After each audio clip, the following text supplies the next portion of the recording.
Hi, winter has fallen here in Canada, and it's time to take out this little camera. This is the Fuji x100s. It's the second generation model. It's like almost 10 years old, I reckon.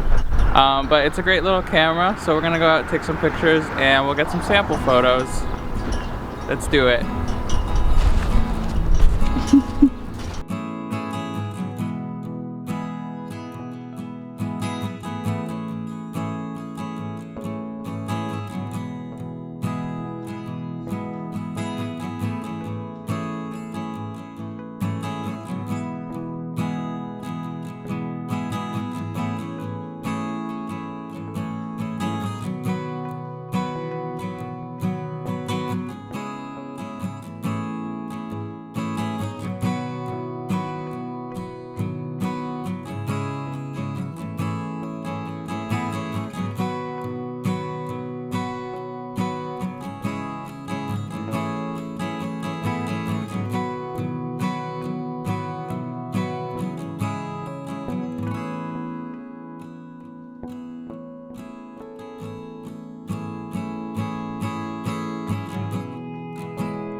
That's cool.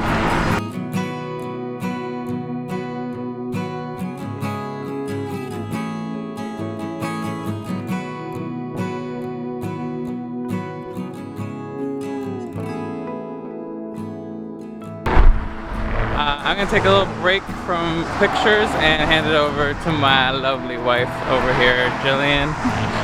She's gonna take her hand at the Fuji x100s. And then we will ask her for her thoughts later on. Maybe. We'll see.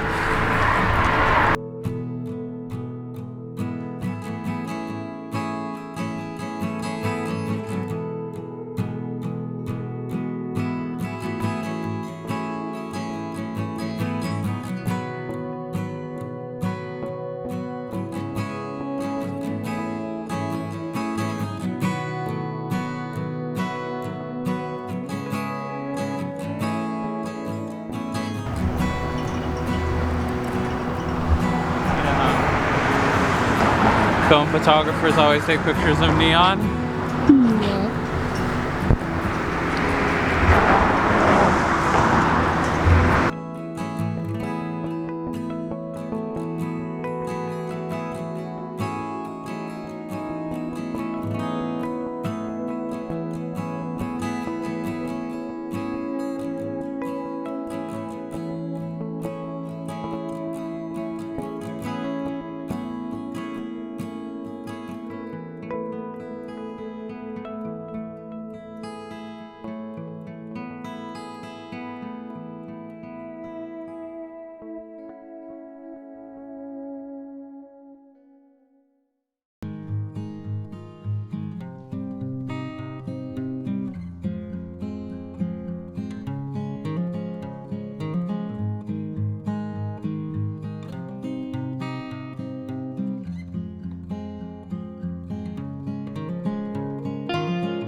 So I guess we both have similar thoughts. It is a pretty small camera. You can't really tell based on the pictures, but it's really compact and really practical for something you just carry every day.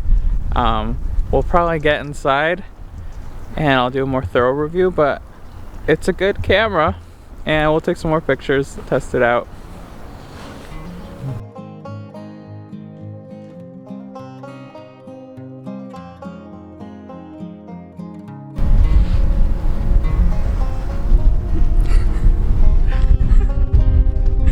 Come here. Cold?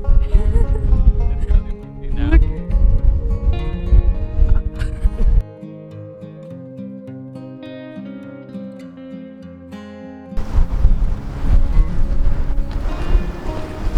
Ooh.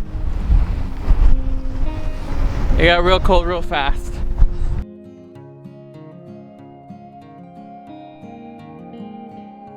We're gonna head back now. It's freezing cold. Things really escalated quickly. Yeah. Bye-bye. See you inside.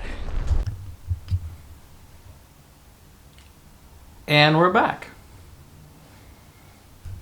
Let's talk about the Fujifilm x100s, now that we're nice and warm. The Fujifilm x100F is a rangefinder style digital camera that was released in 2013, so about 9 years ago. It's a great little point and shoot camera. It has a 35mm equivalent lens and has an optical viewfinder, which is pretty rare for a mirrorless camera like this one. It has a hybrid viewfinder as well. It has a electronic viewfinder that you can switch to using this little tiny lever here, and I'll switch in between them. I bought this camera mostly to replace my film gear and my film setup. Film got really expensive over the past couple of years, and as a hobby and for the amount of photos that I was taking, it was not practical to continue shooting with film. The entire workflow I found was stressing me out. It took a lot out of me to shoot film, and it just made the experience of taking photos kind of a pain in the butt, and it really dampened creativity. So I chose this camera because it has a very film-like shooting experience. And that brings me to my first pro about this camera, is the shooting experience. It has manual dials, shutter speed, exposure compensation, which I use a lot, and a ring around the lens to choose f-stops. It's a very film-like shooting experience. The autofocus is slow. It's an old camera. It's also not very reliable, but the result is a more methodical shooting experience, which is very film-like and I enjoy a lot. Another thing I really enjoy is the optical viewfinder. So what this camera does is it gives you frame lines in the same way a rangefinder camera would. It's great for street photography, as you can see what's coming in and out of the frame. It also has parallax correction, which is something super important for rangefinder style cameras. Another thing that's really cool about this camera is the film simulations. It has more of the first generation of film simulations from Fuji, so they're not super fully featured. And also, I'd more consider them picture profiles than I would film simulations. You're not gonna fool anybody by shooting on a film simulation thinking that it's actually film. It really streamlines the workflow. You can shoot in JPEG and have something really fast and really good looking to upload straight to Instagram, or other kind of non-professional things that you'd want a point and shoot digital camera for. This camera isn't perfect though. One of the cons, semi-major con of this camera is its lens. Shooting wide open is a challenge for this lens. A lot of the more hazy images that you might have seen in the photo walk are a result of the lens at f2. I try to mitigate that by using the lens hood, but it can only do so much when the actual lens isn't that great. But at all other apertures, the lens is totally fine. Another con of this camera is the autofocus. I've been using this camera kind of as a backup camera during professional shoots. The main thing holding it back is the autofocus in that case, and also the image quality.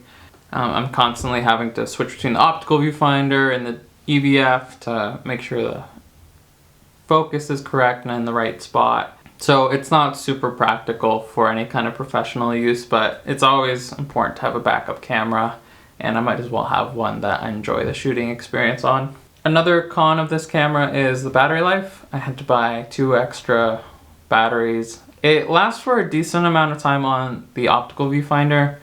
On the digital viewfinder, it does not last very long. The digital viewfinder itself really looks like a very old digital camera. It's really grainy, low resolution, not very bright, and it really hinders the overall shooting experience of the camera. So I stick to the optical one mostly.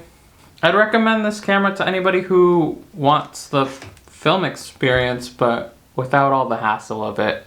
It gets you really close to the film shooting experience. It even has kind of that, you know, like not super high resolution, crisp digital image. It's more organic in its tones, and it still has all the benefits of a digital workflow. And also, it's pretty cheap now. It's not cheap is, you know, a relative term, but it's, you know, under $500. You could probably find one of these. I know everything is going up in price now, but under $500 I think is a pretty reasonable price for this camera. And considering its quality, its features, I would totally buy it again. So that's been kind of a not super in-depth review of this camera, but I like it. It's a good little camera. And yeah, that's about it.